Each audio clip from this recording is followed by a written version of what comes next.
Hello everyone, आप लोग कैसे हैं। मुझे उम्मीद है आप लोग बहुत बेहतर होंगे।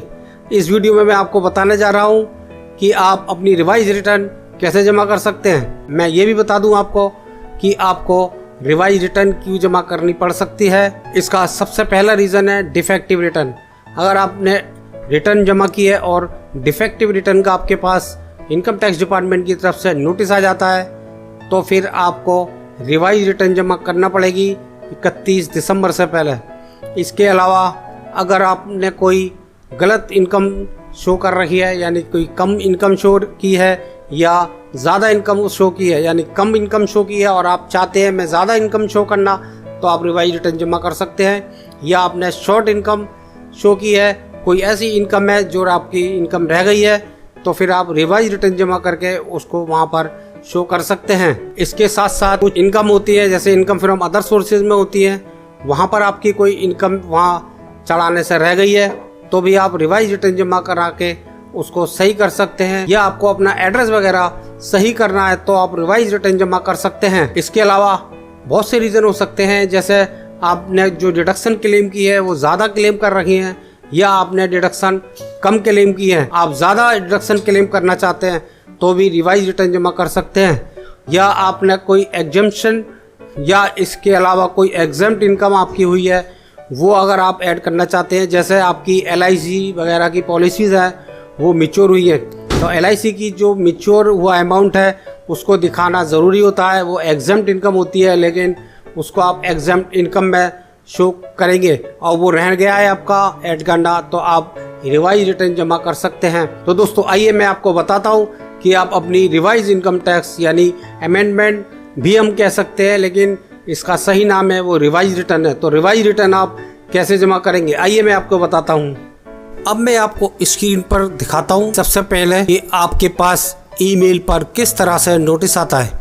तो ये देखिए, आप देख रहे हैं ये रेक्टिफाई रिटर्न का नोटिस है कि आपकी रिटर्न है वो डिफेक्टिव रिटर्न है, रेक्टिफाई कीजिए या रिवाइज रिटर्न कीजिए। तो 31 दिसंबर से पहले आप रिवाइज रिटर्न जमा करेंगे और 31 दिसंबर के बाद आप रेक्टिफाई रिटर्न जमा करेंगे। तो मेरे पास ऑप्शन है रिवाइज रिटर्न जमा करने का, तो मैं इसमें रिवाइज रिटर्न जमा करूंगा और ये मैंने आपको दिखा दिया कि नोटिस इस तरह से आता है। अब मैं दूसरा दिखाता हूँ आपको नोटिस, डिमांड नोटिस की डिमांड नोटिस किस तरह से आता है। तो इस केस में क्या था कि ITR जमा की थी, उनका टैक्स बन रहा था, तो मैंने टैक्स को जमा कर दिया, लेकिन वो टैक्स जो हमारी ITR प्रोसेस हुई है उसमें उसको कंसीडर नहीं किया गया है। तो अगर कंसीडर नहीं किया गया है और एक्चुअल में मैंने वो टैक्स जमा किया था, तो ऐसे केस में हम रिवाइज रिटर्न जमा करेंगे 31 दिसंबर से पहले। ये देखिए notice, demand notice. Demand notice का जो होता है वो इंटीमेशन आया है सेक्शन 139 सब सेक्शन 1 में। अब मैं बताता हूँ आपको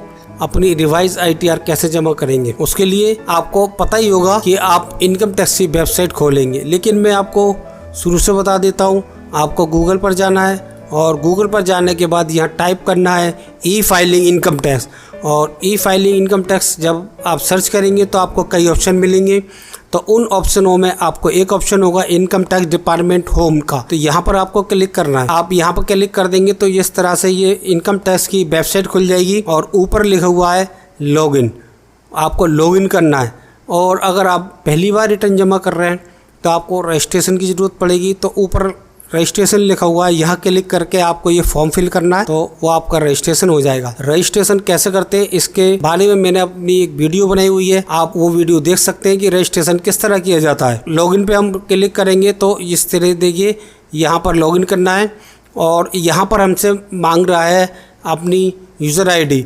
तो यहाँ पर यूज़र ID हमेशा पेन नंबर होती है, तो यहाँ पर हम पेन नंबर देंगे और कंटिन्यू पे क्लिक कर देंगे और फिर हम तो ये हमारा लॉगिन हो जाएगा। और लॉगिन होने के बाद हमें जब रिटर्न जमा करनी है तो उसके लिए सबसे पहले कर्सर रखेंगे E-फाइल पर और इनकम टैक्स रिटर्न पर कर्सर रखेंगे, फिर उसके आगे बढ़ेंगे फाइल इनकम टैक्स रिटर्न और यहाँ क्लिक कर देंगे।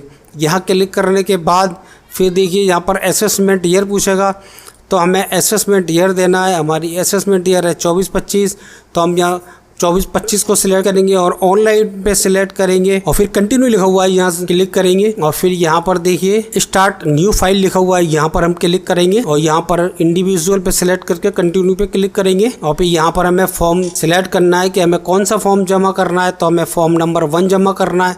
तो हम फॉर्म नंबर 1 को सिलेक्ट करेंगे, फिर उसके बाद लेट्स गेट स्टार्टेड पे क्लिक करेंगे, यहाँ ओके करेंगे। अब ये देखिए यहाँ पर अदर्स को सिलेक्ट करेंगे और फिर यहाँ पर कंटिन्यू पे क्लिक करेंगे। अब देखिए यहाँ पर अलग अलग सेक्शन है, यहाँ पर पर्सनल इन्फॉर्मेशन है, ग्रॉस टोटल इनकम है, डिडक्शंस है, टैक्स पेड है, ये सबको एक एक करके हमें यहाँ कंफर्म करना है। हम सबसे पहले पर्सनल इन्फॉर्मेशन पे क्लिक करेंगे। अब हमें जैसे एड्रेस वगैरह चेंज करना है तो हम यहाँ पर एड्रेस वगैरह को चेंज करेंगे, या हमें अपना कॉन्टैक्ट नंबर वगैरह चेंज करना है तो यहाँ पर हम चेंज करेंगे। और चेंज करने के बाद फिर ये सेव लिखा हुआ है, सेव पे क्लिक कर देंगे तो ये हमारा एड्रेस वगैरह वो सेव हो जाएगा। उसके बाद अगली है nature of employment. Nature of employment में है कि आप सेंट्रल गवर्नमेंट के एम्प्लॉय हैं या स्टेट गवर्नमेंट के एम्प्लॉय हैं या अदर हैं। तो मैं अदर पर सिलेक्ट करूंगा क्योंकि मेरा ना सेंट्रल गवर्नमेंट का है, ना स्टेट गवर्नमेंट का है, ना पेंशनर है। तो आपको यहाँ देखना है कि आप किस कैटेगरी में आते हैं। उसको सिलेक्ट करने के बाद फिर अगला जो पॉइंट है, ये बहुत इंपॉर्टेंट पॉइंट है, ये है फाइलिंग रिटर्न। फाइलिंग रिटर्न जो होती है, ये हम रिटर्न जमा कर रहे हैं रिवाइज रिटर्न, और अगर हम ओरिजिनल रिटर्न जमा कर रहे हैं ड्यू डेट से पहले तो वो होती है सेक्शन 139 सब सेक्शन 1 में। और अगर हम 31 जुलाई यानी जो ड्यू डेट है उसके बाद रिटर्न जमा करेंगे वो जमा होगी सेक्शन 139 सब सेक्शन 4 में। तो हम सिलेक्ट करेंगे यहाँ पर 139 और सब सेक्शन 5 में, क्योंकि रिवाइज रिटर्न जमा कर रहे हैं। अब इसके बाद फिर अगला देखिएगा, फिर है इंटर रिसिप्ट नंबर। तो यहाँ पर रिसिप्ट नंबर हमें देना होता है जो भी हमने पहले ओरिजिनल रिटर्न जमा की है उसकी, लेकिन यहाँ पर बाय डिफ़ॉल्ट शो हो रहा है और डेट भी शो हो रही है जो रिटर्न हमने जमा की थी उसकी। और अगर यहाँ पर शो नहीं हो रही है तो फिर आपको यहाँ पर लिखना है डेट उसकी और एक्नॉलेजमेंट नंबर। अब ये देखिए नेक्स्ट है, do you wish to exercise the option under section so and so. तो इसमें क्या है, अगर आप न्यू रिजिम में जाना चाहते हो तो नो पे सिलेक्ट करना है, अगर आप ओल्ड रिजिम में जाना चाहते हैं तो आपको यस को। तो मैं डिडक्शन लेना चाहता हूँ सारी अपनी, तो मैं अगर डिडक्शन चाहिए तो यस को करूँगा। यस पे करने के बाद फिर ये इसका जो कंप्यूटेशन वगैरह है वो, या आपकी जो रिटर्न है वो ओल्ड रिजिम में जमा होगी, तो मैं ओल्ड रिजिम को ऑप्ट करूँगा। अब हम स्क्रॉल डाउन करेंगे, यहाँ पर बैंक डिटेल तो ऑलरेडी पहले से ही ऐड हो रही होगी। उसके बाद ये कन्फर्म पे क्लिक कर देंगे तो ये देखिए मेरा पर्सनल इन्फॉर्मेशन कंफर्म हो गई है, ग्रीन कलर के लिखा हुआ आ गया।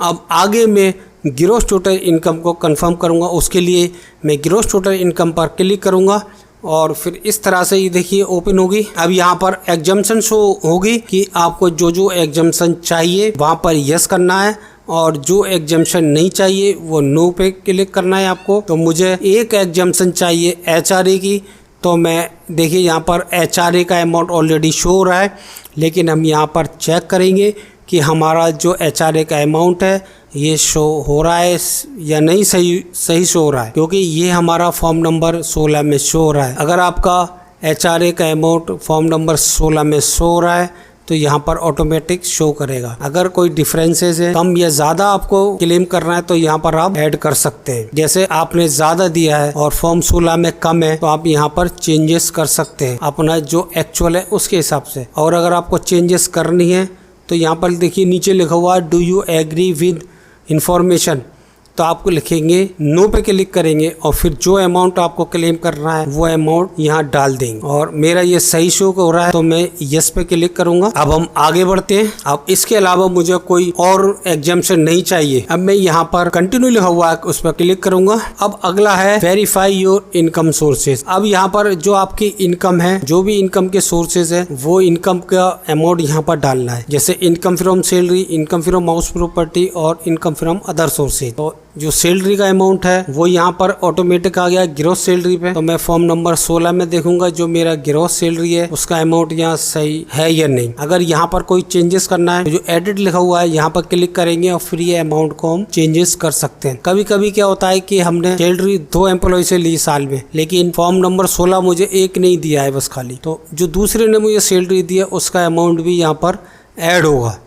और उसके लिए फिर मैंने बता दिया आपको, एडिट पे क्लिक करके वो अमाउंट यहाँ पर फिल कर देंगे। और फिर उसके बाद होता है इनकम फ्रॉम हाउस प्रॉपर्टी। तो इनकम फ्रॉम हाउस प्रॉपर्टी होता है जैसे आपका कोई मकान दुकान वगैरह है वो रेंट पे उठाई है तो उससे जो रेंट आता है तो वो इनकम फ्रॉम हाउस प्रॉपर्टी में जाता है।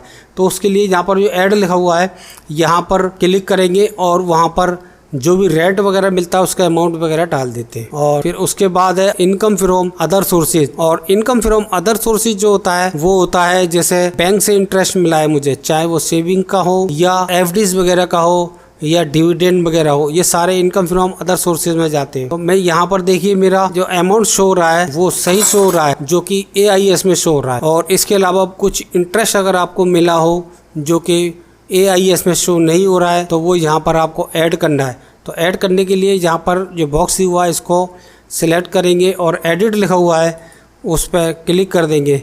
उसके बाद जो हमारा करेक्ट अमाउंट है वो हमें यहाँ पर देना है। और फिर उसके बाद देखिए स्क्रॉल डाउन करेंगे और यहाँ पर देखिए मेरी ग्रॉस टोटल इनकम शो हो गई।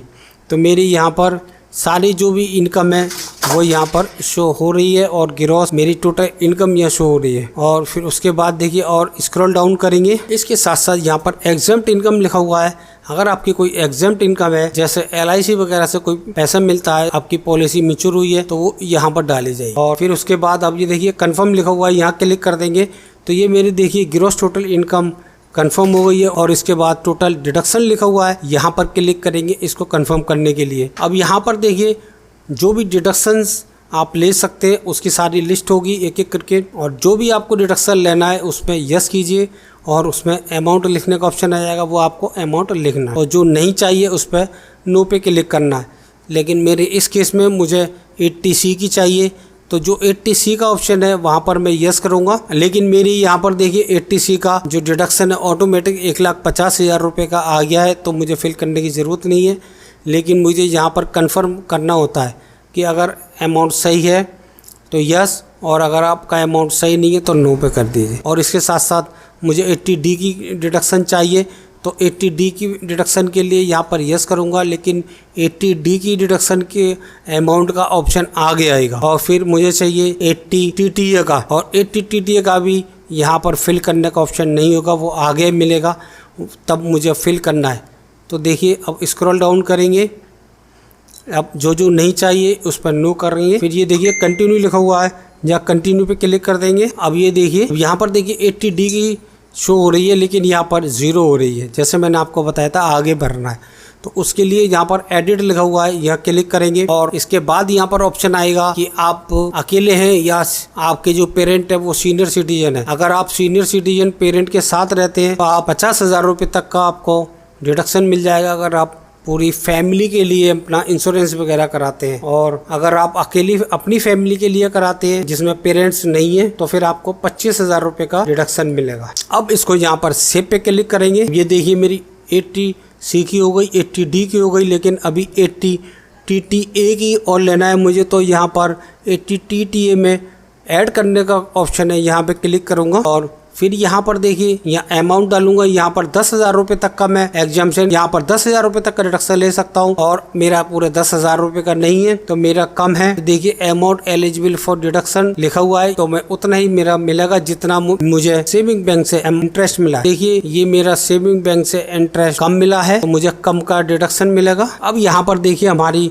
जो टोटल डिडक्शन है उसका अमाउंट शो हो रहा है और फिर ये देखिए कंफर्म लिखा हुआ है, यहाँ क्लिक कर देंगे तो ये मेरा देखिए टोटल डिडक्शंस वाला जो सेक्शन है वो मेरा कंफर्म हो गया है। अब हमें देखना है टैक्स पेड सेक्शन, तो टैक्स पेड पे क्लिक करेंगे और इसके बाद यहाँ पर हम चेक करेंगे कि जो सबसे ऊपर हमारा शो हो रहा है वो सैलरी से TDS है और इसके बाद जो हो रहा है वो सैलरी के अलावा जो भी TDS कटा है उसका शो हो रहा होता है। तो मेरा देखिए जो मेरा फॉर्म 16 में शो हो रहा है मेरा TDS वो यहाँ पर शो हो रहा है। इसके साथ साथ जैसे मैंने आपको पहले बताया था कि डिमांड नोटिस आया है कि आपका टैक्स बन रहा है, आपने जमा नहीं कराया, लेकिन एक्चुअल में मैंने वो जमा करा दिया था। लेकिन जब ये सिस्टम में प्रोसेस हुई मेरी ITR तो वहां पर इसको कंसीडर नहीं किया सिस्टम ने, इसीलिए मैं रिवाइज रिटर्न जमा कर रहा हूं। तो उसके लिए अब मैं दोबारा से यहाँ पर देखूंगा, यहाँ पर सेल्फ टैक्स असेसमेंट लिखा हुआ है तो यहाँ पर ऑलरेडी मेरा शो हो रहा है। फिर भी पता नहीं इनका सिस्टम काम नहीं कर रहा है, सिस्टम क्या कर रहा है कोई पता नहीं है। यहाँ पर देखिए टैक्स भी जमा किया, उसके बावजूद इंटीमेशन आया है उसमें लिखा हुआ है कि आपने टैक्स जमा ही नहीं किया। लेकिन अब मैं रिवाइज रिटर्न में दोबारा से चेक करूंगा, यहाँ पर जो एडवांस टैक्सेस और सेल्फ असेसमेंट टैक्स लिखा हुआ है यहाँ क्लिक करूंगा। यहाँ पर डिटेल आ जाएगी, डिटेल में BSR कोड नंबर होगा, अमाउंट होगा, डेट ऑफ डिपॉजिट होगी और चालान नंबर होगा। ये सारी डिटेल अब मैं दोबारा से चेक करता हूँ कि मेरे चालान के हिसाब से ही शो हो रही है या नहीं।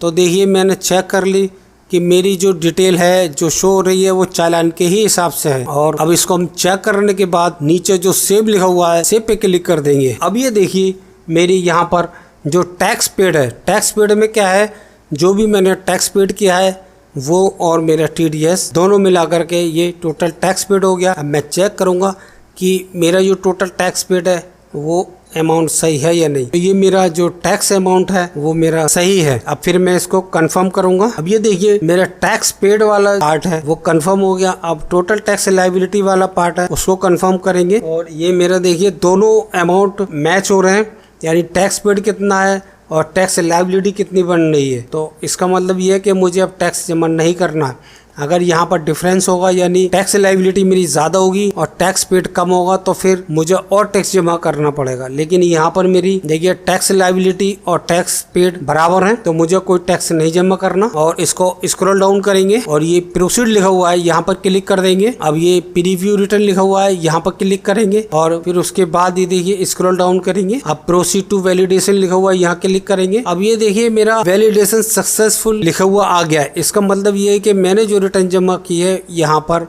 कोई भी एरर नहीं है, यानी सब कुछ ठीक है। अगर यहाँ पर कोई फॉर्म मैंने गलत जमा किया होता तो यहाँ पर कुछ एरर आ जाती, लेकिन मेरी कोई एरर नहीं है। उसके बाद ये देखिए यहाँ पर प्रोसीड टू वेरिफिकेशन लिखा हुआ है यहाँ क्लिक करेंगे। अब यहाँ पर देखिए आपको अब अपनी ITR को वेरीफाई करना है।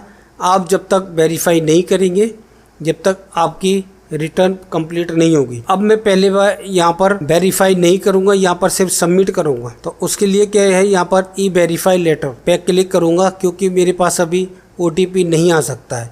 इसके साथ साथ आप चाहते हैं कि अभी हाथ के हाथ वेरीफाई करें तो आप E-वेरीफाई नो पे क्लिक करेंगे और OTP देंगे तो ये वेरीफाई हो जाएगी। इसके साथ साथ तीसरा है वेरीफाई बाई ITR भी।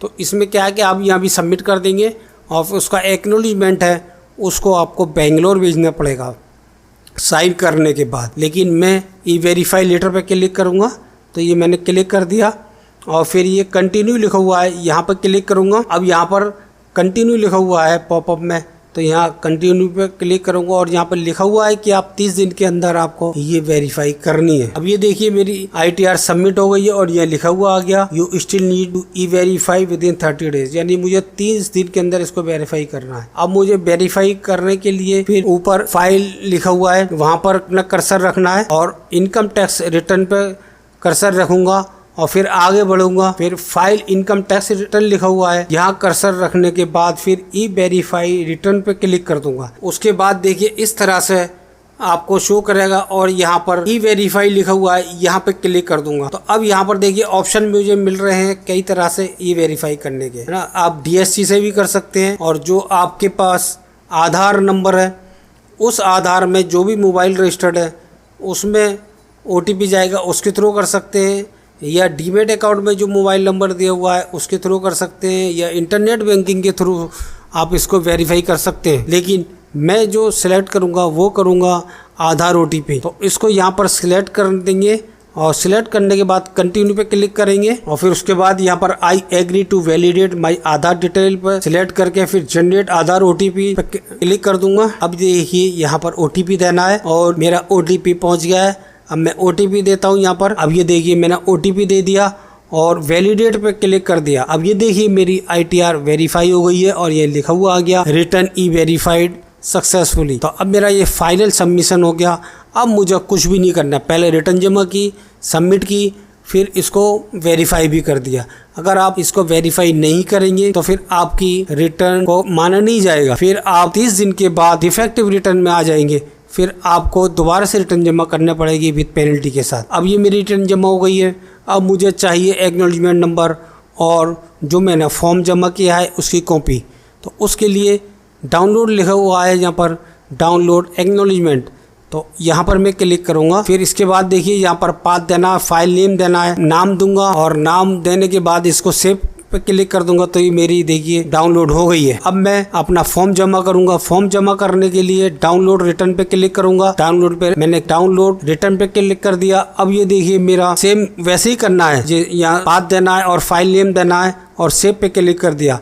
अब ये मेरे दोनों सेव हो गए। अब मैं आपको ओपन करके दिखाता हूँ। ये देखिए ये रिवाइज ITR है। ये देखिए यहाँ पर एसेस मटेरियल लिखा हुआ है 2024-25 और यहाँ पर रिवाइज रिटर्न लिखा हुआ है सेक्शन 139(5) में। और अब मैं दिखाता हूँ आपको फॉर्म नंबर 1। ये देखिए फॉर्म नंबर 1 है और इस तरह से मेरी ITR की रिवाइज रिटर्न जमा हो गई है और बिना किसी परेशानी के। दोस्तों मुझे उम्मीद है मेरी ये वीडियो आपको पसंद आई होगी। मैंने इस वीडियो में आपको डिटेल से बताया है कि आप रिवाइज रिटर्न कैसे जमा कर सकते हैं। अगर आपको ये मेरा वीडियो पसंद आया हो तो मेरे इस वीडियो को ज़्यादा से ज़्यादा लाइक कीजिएगा, शेयर कीजिएगा और आप कमेंट में मुझसे कुछ सवाल पूछना चाहते हैं तो कमेंट में लिख कर बताइएगा, तो मैं उन सवालों का जवाब दूंगा। Thanks for watching this video.